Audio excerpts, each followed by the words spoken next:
We move on once again and we stay with the developing situation in Israel and Iran. Tensions are rising in the Middle East after US strikes on Iran's nuclear facilities, with Iran's parliament now backing a move to close the Strait of Hormuz, one of the world's most crucial oil routes. US Secretary of State Marco Rubio has urged China, Iran's largest oil buyer, to intervene and stop Tehran from closing the strait, warning that it would be, quote, economic suicide for Iran and a blow to global markets. Before we head into the discussion, let's first understand a bit more about the Strait of Hormuz.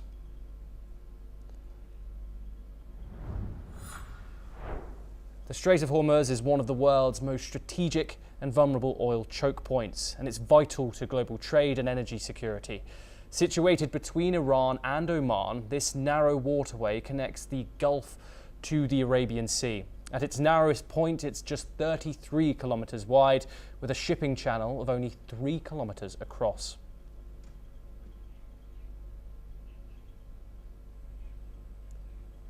The Strait of Hormuz isn't just a geographical feature, it's a global lifeline carrying nearly 1/5 of the world's oil supply, up to 21 million barrels a day. It's essential to energy security from Asia to Europe. OPEC giants like Saudi Arabia, the UAE, Kuwait, Iraq, and even Iran itself export most of their crude oil through this choke point. The US Fifth Fleet, based in Bahrain, patrols the area to keep commerce moving. If Iran closes Hormuz, it could spike global oil prices and hit the US economy hard. But it would also hurt Iran's own exports and its main buyer, China. America's top diplomat, Marco Rubio, has urged Beijing to pressure Tehran, calling it a closure economic suicide. Tankers are already turning around and the world is watching closely. We're once again joined by Peter Baum, who's the foreign editor of the Weekly Blitz, to discuss this as well. Peter, this is a dramatic move from the Iranian regime and ultimately now the Iranian parliament. Since they voted for it, it only has to go through the Iranian judiciary for it to transpire. If Iran does close this state, who loses more, the global economy or the Iranian people themselves? The answer, Thomas, is both.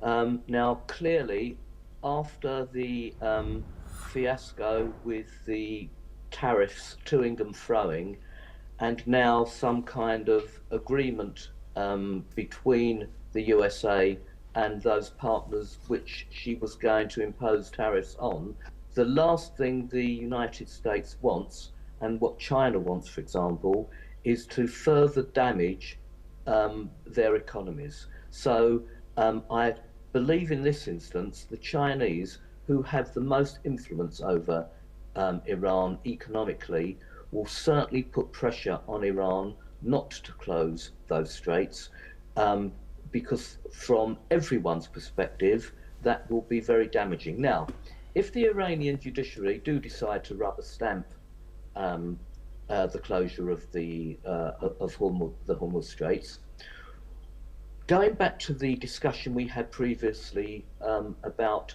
other regional players getting involved, this could well mean that the United Kingdom would get involved, as she did some months ago, actually bombing the Houthis in Yemen. We could see the French getting involved as well. I think that's possibly the only way that the conflict will expand, and in that case it wouldn't be a direct Israel-Iran conflict. It would be Iran economically versus the rest of the world.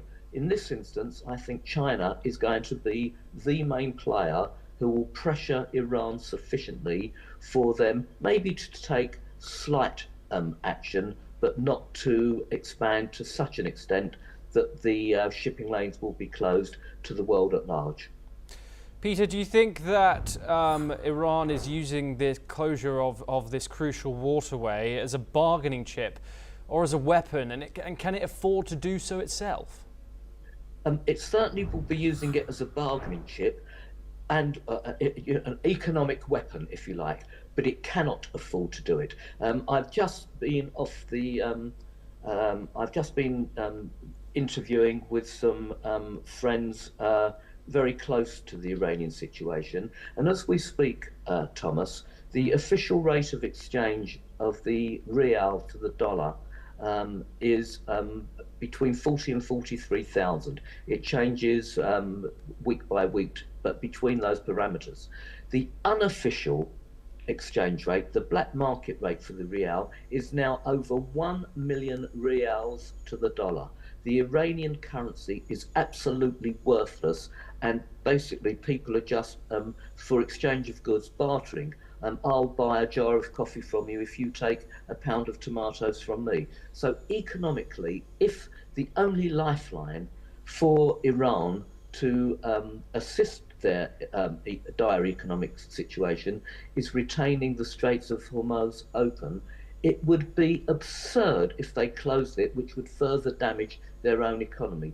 But the mullahs are very unpredictable, and they could well do it. They might rather see their own people suffer because they can impose disadvantages on the global economy rather than help their own economy. So it could happen, but it would be economic suicide at this moment in time if they did that.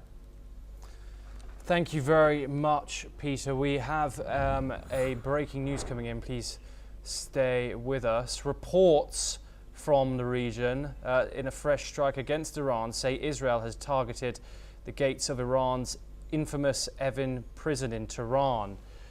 Evin Prison is known for the jailed opposition leaders of the Iranian government, hence the reported targeting of the prison.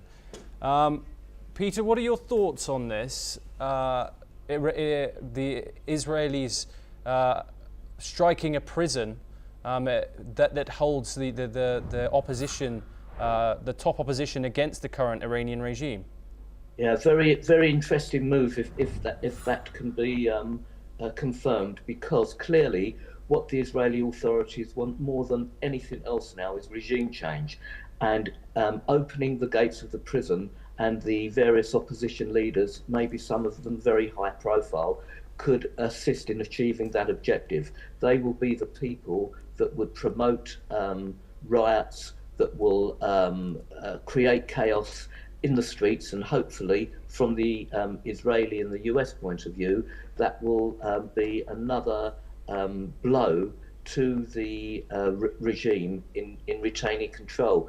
What Israel wants more than anything else is to replace the current regime with the deposed Shah's family, and we've seen that he has already been on the diplomatic front, talking to European Union leaders, having meetings at the White House with all his staff and those people that surround him.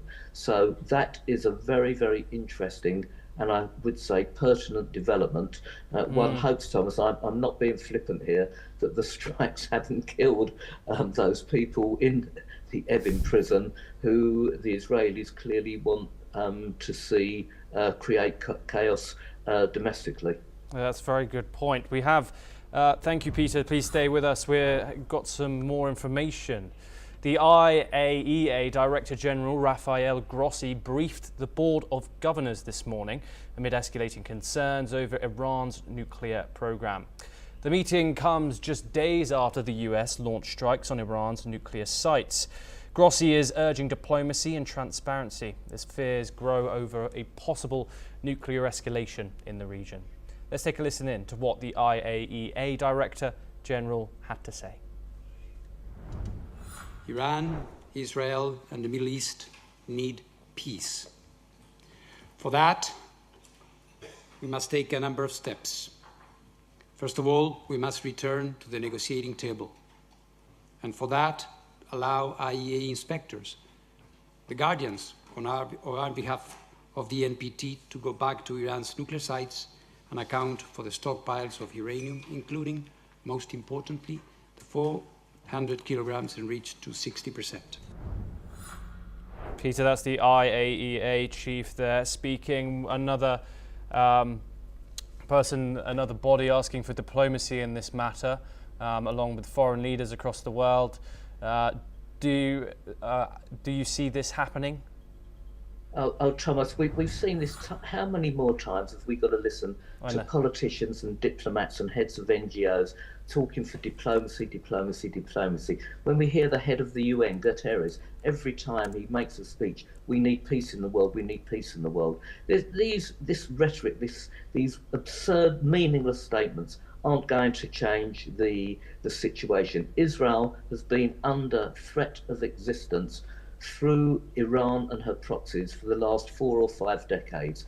October the 7th, I think, was a complete strategic mistake undertaken by Hamas, because 21 months down the road, Thomas, Hamas have been, if not defeated, their ability to impose military harm on Israel has been virtually annihilated, as has Hezbollah.